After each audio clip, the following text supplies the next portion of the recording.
Está aten mescos com o Ministro de Turismo tem atenção para o crescimento da tendência que o turista está preferir acomodação diferente na hotel. O parlamentário Chris Damers quer que o desarrollo se refleja de caída de ocupação general. Segundo o parlamentário, ora observa a cifra essa que nota sina crítico. Ele explica como interpretar a tendência aqui.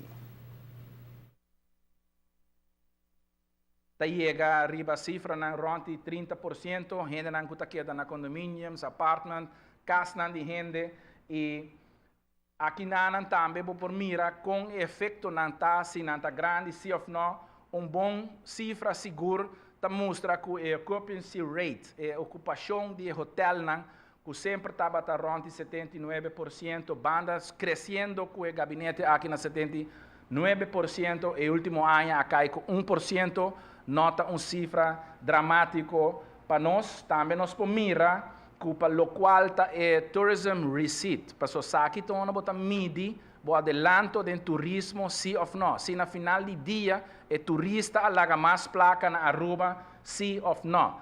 E tourism receipt na ano 2014 estava 2,86 bilhão.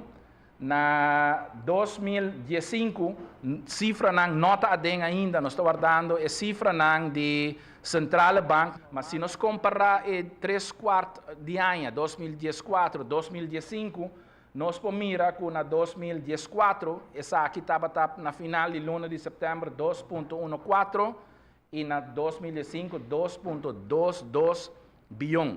Esta increase, crescimento de 3,77% e se a trend aqui sigue, maneira nós estamos também para 2015, nós lo será com alrededor de 2,96 bilhão, que está cerca de margem grande de 3 bilhão, de lo qual nossa BIM está crescendo e cifra aqui. O Ministro de Turismo topa com a Comissão Permanente de Estado para o assunto aqui e para explicar que o manejo e plano sobre o assunto de acomodação diferente no hotel. Na final de março, o Ministro tem relato mais recente do Banco Central para vista mais concreto riba indicador turístico.